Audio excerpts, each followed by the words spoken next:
13 जुलाई को Donald Trump ने एक अमेरिकी रेडियो पर इंटरव्यू दिया और ईरान के लिए सीधा संदेश भेजा। शब्द ये थे, ईरानियों से कहो कि वे तैयार रहे। ठीक है, और हम ऐसा करेंगे। हम पिकैक्स माउंटेन खत्म करेंगे। ईरानियों को तैयार रहने को कहो। चलो ठीक है, वे इसके बारे में कुछ भी नहीं कर सकते। ठीक है, धन्यवाद धन्यवाद, अलविदा। लेकिन किस चीज के लिए तैयार रहे? ठीक है, संयुक्त राज्य अमेरिका हर रात ईरान पर बमबारी कर रहा है। लक्ष्यों में ठिकाने, बंदरगाह और जहाज शामिल हैं। तो एक और धमकी किसी को डराना नहीं चाहिए।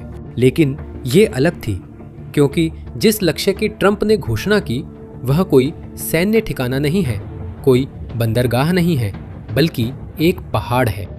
एक असली पहाड़, पत्थर का, ईरान के बीचों बीच।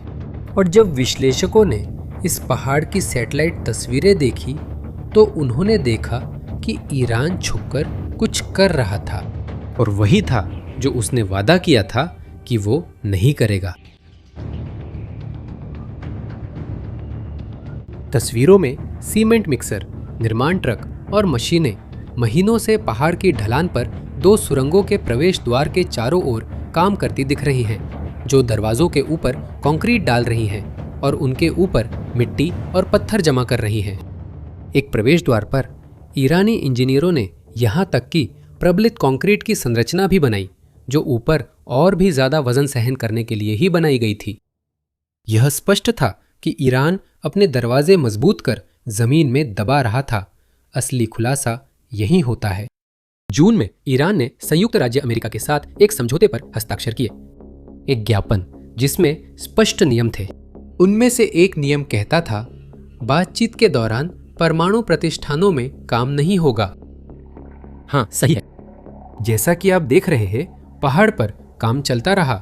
अमेरिकी संस्थान जो सैटेलाइट के जरिए परमाणु कार्यक्रमों की निगरानी करता है, उसने सब कुछ दस्तावेज किया, तारीख के साथ एक एक फोटो। सच यह है कि ईरान ने एक हाथ से हस्ताक्षर किए, दूसरे हाथ से कंक्रीट डाला। लेकिन यह समझने के लिए कि यह पहाड़ युद्ध का केंद्र क्यों बन गया, आपको पहले यह देखना होगा कि ईरान बाकी सभी जगहों पर कितनी बुरी तरह हार रहा है। आइए 3 हफ्ते पीछे चलते हैं। ईरान ने होर्मुज जलडमरू मध्यमा वाणिज्यिक जहाजों पर हमला किया। उसने हाल ही में साइन किया शांति समझौता तोड़ दिया। हमने ये कहानी पिछले वीडियो में बताई थी। अगर आपने अभी तक नहीं देखा है तो मैं आपको सलाह देता हूँ कि इसे देखने के बाद वो वीडियो देखें। सारी बातें जुड़ जाएंगी। और अमेरिकी जवाब इस युद्ध का सबसे बड़ा बमबारी अभियान था। रात दर रात ईरानी तट के एक छोर से दूसरे छोर तक धमाके होते रहे। इस तबाही का एक नाम और एक नंबर है। इस दृश्य को देखिए। वर्दी में 4 सितारों वाले जो आदमी एक विशाल ईरान के नक्शे के सामने खड़े हैं, वो ब्रैड कूपर है, जो अमेरिकी सेंट्रल कमांड के प्रमुख एडमिरल है। वही मुख्यालय जो मध्य पूर्व में अमेरिका की सभी सेनाओं का नेतृत्व करता है। युद्ध की शुरुआत से ही वही कैमरों के सामने आकर अभियान का लेखा जोखा पेश करते हैं। ये आंकड़े चौंकाने वाले हैं। युद्ध के पहले चरण में ईरान के अंदर 5,500 से ज्यादा ठिकानों पर हमला हो चुका था। 60 से ज्यादा ईरानी जहाज तबाह कर दिए गए। अलग अलग दिशाओं से लगभग हर घंटे हमलों की लहरें आती रहीं। यही उन्होंने घोषणा की थी कि सोलेमानी क्लास का आखिरी युद्धपोत, जो ईरानी नौसेना का गर्व था, समंदर की गहराइयों में चला गया है। पूरी युद्धपोत श्रेणी का नामो निशान मिटा दिया गया। मई में अमेरिकी कांग्रेस में जाकर उन्होंने सब कुछ एक वाक्य में समेट दिया। अमेरिका ने 38 दिन के अभियान में ईरान के 40 साल के सैन्य निवेश को खत्म कर दिया। और इसकी कीमत ये बस बढ़ती ही जा रही है। अमेरिकी ड्रोन द्वारा ली गई इस तस्वीर में स्क्रीन के बीच की ये मार्किंग उसकी निशाने की रेखा है, और जो उसके अंदर लॉक है वो एक ईरानी ड्रोन है, कामन 99, जो शायद चाबहार शहर में ले जाया जा रहा है, तबाह होने से कुछ सेकंड पहले। इसी बीच अमेरिकी लड़ाकू विमानों ने एक पल के लिए भी आराम नहीं किया और इस अभियान का असली असर हुआ। एडमिरल के अनुसार ऑपरेशन के पहले 24 घंटों से ही ईरान के मिसाइल हमलों में भारी गिरावट आई। अगर आप अब समझ रहे हैं कि क्या हो रहा है तो चैनल को सब्सक्राइब करना न भूलें। अब एक अजीब बात पर ध्यान दें। संयुक्त राज्य अमेरिका ने जहाज़ों, बंदरगाहों, रडारों, ठिकानों को नष्ट कर दिया। अमेरिकी राष्ट्रपति निशाने की बात पर सिर्फ एक पहाड़ का जिक्र करते हैं, लेकिन क्यों? एक पत्थर के पहाड़ में ऐसा क्या है जो पूरे बेड़े से भी ज्यादा कीमती है? मैं तुम्हें दिखाता हूं। उसका नाम फारसी में लंबा है, कुहे कोलांग गजला, लेकिन इसका अनुवाद आसान है, गेती का पहाड़। ये ईरान के केंद्र में नातान से 1.5 किलोमीटर दूर है, जो देश की प्रमुख परमाणु सुविधा है। और इस पहाड़ी की कहानी एक अपमान से शुरू होती है। देखिए, ये पहाड़ी एक विस्फोट से बनी थी। 2020 में इजराइल से जुड़ी मानी जाने वाली एक तोड़फोड़ ने उस फैक्ट्री को नष्ट कर दिया जहां ईरान अपनी सबसे उन्नत सेंट्रीफ्यूज बनाता था। वे मशीनें जो यूरेनियम तैयार करती हैं, जो परमाणु कार्यक्रम का ईंधन है। शासन ने संसद में कसम खाई कि अगली फैक्ट्री तक कोई नहीं पहुंचेगा। ये फैक्ट्री परमाणु कार्यक्रम के प्रमुख के शब्दों में पहाड़ी के दिल में बनाई जाएगी। 6 साल बाद नतीजा यह है, 600 मीटर तक के ग्रेनाइट के नीचे खुदी हुई गैलरी। ये सबसे कठोर चट्टानों में है जिसे छेदना मुश्किल है। आप अंदाजा लगा सकते हैं, फोर्डो का वो पहाड़ जिसे अमेरिकियों ने भेदा था, इसके सामने एक छोटे से टीले जैसा लगता है। ईरान ने चारों ओर दीवार, बाड़ और इलेक्ट्रॉनिक निगरानी लगाई है ताकि दुनिया देख न सके, न कि सेना को रोकने के लिए। ईरान कहता है वहां सिर्फ सेंट्रीफ्यूज जोड़ने का एक कारखाना है, लेकिन अंतरराष्ट्रीय निरीक्षक यानी संयुक्त राष्ट्र की एजेंसी जो पूरी दुनिया में परमाणु कार्यक्रमों की निगरानी करती है, कभी भी वहां अंदर नहीं गए, एक बार भी नहीं। और जो विश्लेषक इस जगह का अध्ययन करते हैं, उनका मानना है कि पहाड़ के नीचे की जगह इसके लिए बहुत बड़ी है। उनके मुताबिक यह इतनी बड़ी है कि वहां पूरा यूरेनियम संवर्धन संयंत्र छुप सकता है, और यहाँ तक कि एक परमाणु बम के निर्माण की अंतिम चरणों को भी वहां छुपाया जा सकता है। उसी रेडियो इंटरव्यू में प्रस्तुतकर्ता ने ट्रंप से सीधा सवाल किया, क्या आप यह मांग करेंगे कि किसी भी समझौते से पहले निरीक्षक पहाड़ में जाकर जांचे कि वहां कोई विनाशकारी मशीन छुपी तो नहीं है? और ट्रंप ने एक शब्द में जवाब दिया, बिल्कुल। क्या आप किसी और समझौते से पहले इस पर जोर देंगे कि IAEA निरीक्षक उस गहरी सुरंग में जाएं और देखें क्या वहां कोई कयामत की मशीन है? बिल्कुल, उनके पास वो नहीं चूंकि हमारे पास। अब आप सोच रहे होंगे, 600 मीटर पत्थर, कोई इस पर हमला कैसे कर सकता है? और खैर, हुआ ये कि संयुक्त राज्य अमेरिका ने इस सवाल का जवाब पहले ही एक बार दे दिया है, एक और ईरानी पहाड़ पर। मेरे साथ वापस चलो। जून 2025 में पिछली जंग में लक्ष्य था फोर्डो, ईरान का सबसे मशहूर परमाणु किला जो एक पहाड़ के अंदर दफन है। इन तस्वीरों को देखो, यहाँ आप साफ देख सकते हैं कि पहाड़ के अंदर क्या है। एक पूरा शहर चट्टान में खोदा गया है, जिसमें गलियारे, मशीन रूम और यहाँ तक कि दफ्तर भी हैं। सालों तक पूरी दुनिया ने एक ही वाक्य दोहराया, फोर्डो अभेद्य है। एक ही रात में 7 रडार से अदृश्य बमवर्षक अमेरिका से उड़ान भरे। हर बमवर्षक एक ऐसा हथियार लिए था जिसे सिर्फ वही ले जा सकता था। GBU-57 एक 14 टन की बम जो एक ट्रक के वजन के बराबर है, जिसे सिर्फ एक ही काम के लिए बनाया गया है।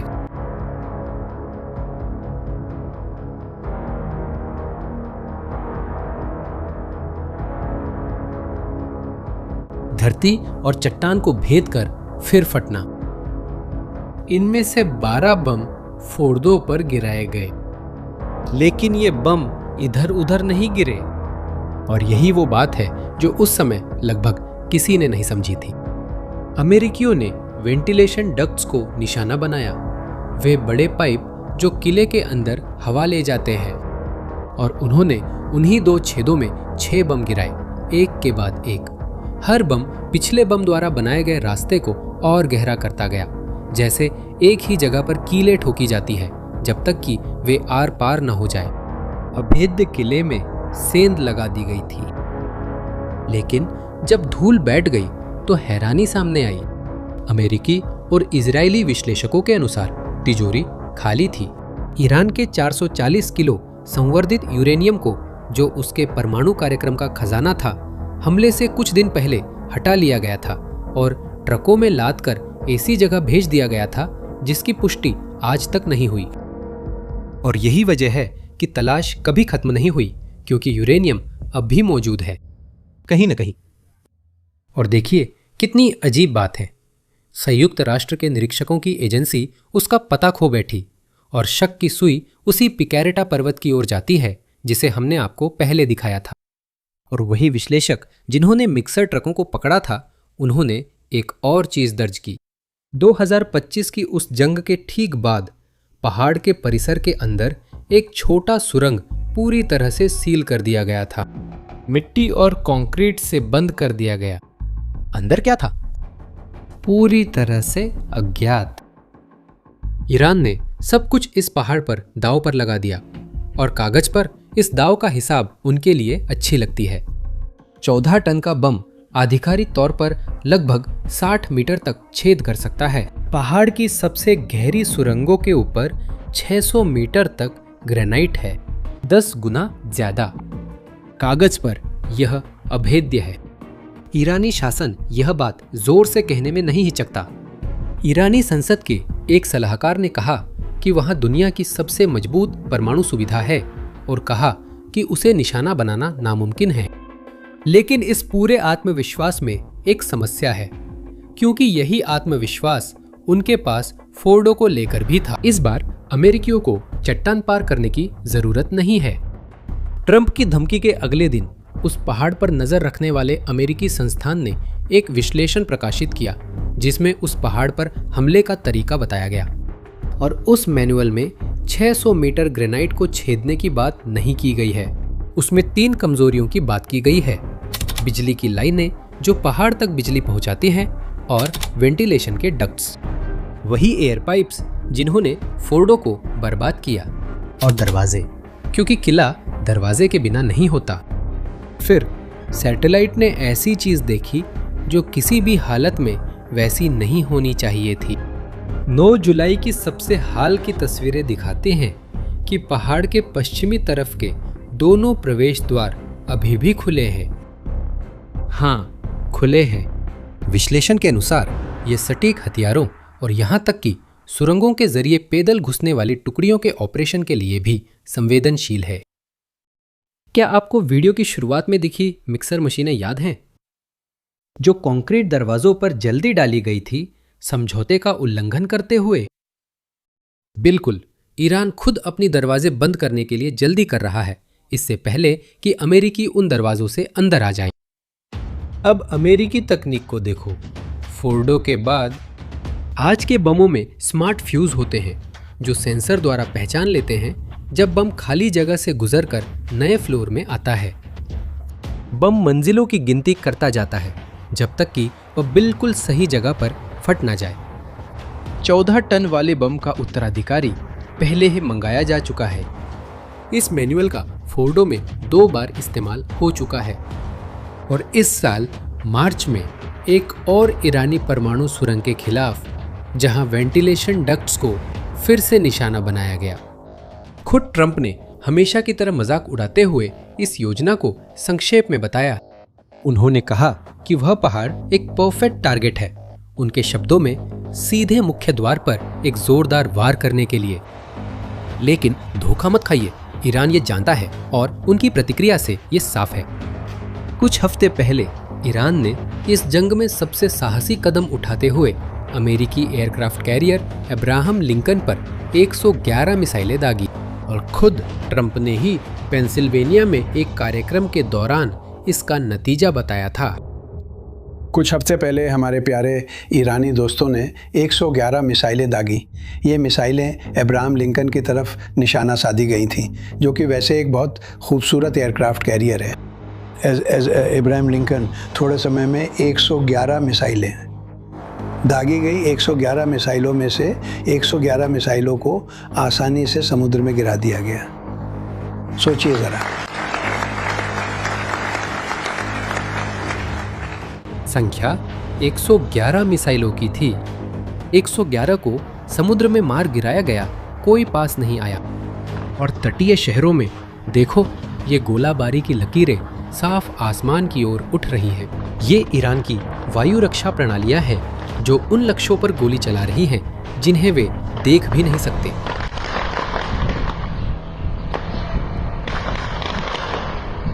इस शासन ने एक ही समय में 5 पड़ोसी देशों में अमेरिकी ठिकानों पर भी मिसाइलें दागीं। इनमें से किसी ने भी युद्ध की दिशा नहीं बदली। पैटर्न पर ध्यान दो। जो जीत रहा है वो हर दिशा में गोली नहीं चलाता। जो जीत रहा है उसे ये चिल्लाने की जरूरत नहीं कि उसका पहाड़ अजेय है। ईरान का सारा शोर एक घिरे हुए निजाम की आवाज है जो लगातार और गहराई में खोद रहा है। और फिर सवाल उठता है, अगर सब तैयार है तो बम अब तक क्यों नहीं गिरा? सीधा सा है। अमेरिकियों को आधा अधूरा वार नहीं चाहिए। सिर्फ दरवाजों पर बमबारी से ईरान को कुछ समय के लिए ही रोका जा सकता है। असल निशाना पहाड़ का दिल है। और चूंकि इन बमों को एक एक करके गिना जाता है, जब वार होगा तो वो सिर्फ एक ही बार होगा और वो वार काम खत्म करने के लिए होगा। तो चलिए शुरुआत में पूछे गए सवाल पर वापस चलते हैं। ईरान ने पहाड़ के अंदर ऐसा क्या छुपाया है जिसकी वजह से इतनी बौखलाहट है? बाहर का कोई भी इंसान पक्के तौर पर नहीं जानता और यही बात सबको डराती है। वो शायद वही गायब यूरेनियम हो सकता है वो परमाणु कार्यक्रम की आखिरी फैक्ट्री हो, लेकिन हकीकत ये है कि निजाम का रवैया कुछ और ही बताता है। क्योंकि कोई भी खाली पहाड़ की दरवाजों को दफनाने के लिए इतनी जल्दी नहीं करता। पिकेरेटा पहाड़ ईरान के परमाणु कार्यक्रम का आखिरी बचा हुआ हिस्सा है। बाकी सब कुछ नातांज, फोर्डो, इस्फहान पहले ही बमबारी में तबाह हो चुका है और आज तक बंद पड़ा है। अगर ये पहाड़ गिरता या उसे अंदर की हर चीज के साथ हमेशा के लिए सील कर दिया जाता है तो दशकों पुराना शासन का प्रोजेक्ट यहीं खत्म हो जाएगा। ट्रंप ने पहले ही चेतावनी दे दी है कि जब तक ईरान सोचता रहेगा आगे क्या आने वाला है। एक अमेरिकी टेलीविजन साक्षात्कार में उन्होंने कहा कि अगले हफ्ते ईरान के ऊर्जा संयंत्र और पुल अगले लक्ष्य होंगे, जब तक कि शासन बातचीत के लिए मेज पर नहीं बैठता। और उन्होंने वही बात दोहराई जो वह कहते हैं, जिससे वह कभी नहीं हटेंगे। क्या आपको लगता है कि इस हफ्ते ईरान पर हुए हमले आगे बढ़ेंगे? क्या आप ईरान के अंदर ऊर्जा ठिकानों या अन्य स्थानों पर हमला करने पर विचार कर रहे हैं? मैं ऊर्जा ठिकानों को आखिरी के लिए छोड़ूंगा, लेकिन आखिरकार हम ऊर्जा ठिकानों पर हमला करेंगे। हाँ, लेकिन आज रात हम उन पर बहुत ज़ोरदार हमला करने वाले हैं। हम उन पर कल रात बहुत ज़ोरदार हमला करने वाले हैं। हम अगले दिन रात को उन पर ज़ोरदार हमला करेंगे। अगले हफ्ते उनके लिए हालात और ख़राब होंगे, क्योंकि तब बिजली घरों और पुलों पर हमला होगा। हम उनकी सारी बिजली घरों को तबाह कर देंगे। हम उनके सारे पुलों को तबाह कर देंगे अगर वे बातचीत के लिए मेज पर आकर समझौता नहीं करते। क्या आप मानते हैं ईरानी समझौते को लेकर गंभीर हैं? मुझे लगता है कि उनके पास कोई और विकल्प नहीं है। तो फिर अब तक उन्होंने ऐसा क्यों नहीं किया? मुझे लगता है कि अगर मैं जिस तरह से कर रहा हूँ वैसे नहीं करता तो वे कभी भी समझौता नहीं करते। उन्होंने ओबामा के साथ कभी भी समझौता नहीं किया होता। वो सबसे बुरा था जो उन्होंने साइन किया था, वो बेकार कागज़ था। जो उन्होंने साइन किया, जो उन्होंने ओबामा के साथ साइन किया, वो एक बेकार कागज़ का टुकड़ा था जो परमाणु हथियार की ओर जाने वाला रास्ता था। और जो मेरे पास है वो एक दीवार है, कोई परमाणु हथियार नहीं होगा। ईरान के पास परमाणु हथियार नहीं होगा। जैसा आप देख रहे हैं, यह पहाड़ किसी भी क्षण साल की सबसे बड़ी खबर बन सकता है। तो अभी चैनल को सब्सक्राइब करें, क्योंकि जब यह हमला होगा हम यहाँ होंगे आपको सच बताने के लिए कि असल में क्या हुआ। और जाने से पहले मैं नीचे आपकी राय जानना चाहूँगा, क्या आपको लगता है कि ट्रंप वाकई में यह कदम उठाएंगे या फिर धमकी ही असली हथियार है। नीचे कमेंट्स में लिखिए कि आप क्या सोचते हैं। देखने के लिए धन्यवाद। अगले वीडियो तक मिलते हैं।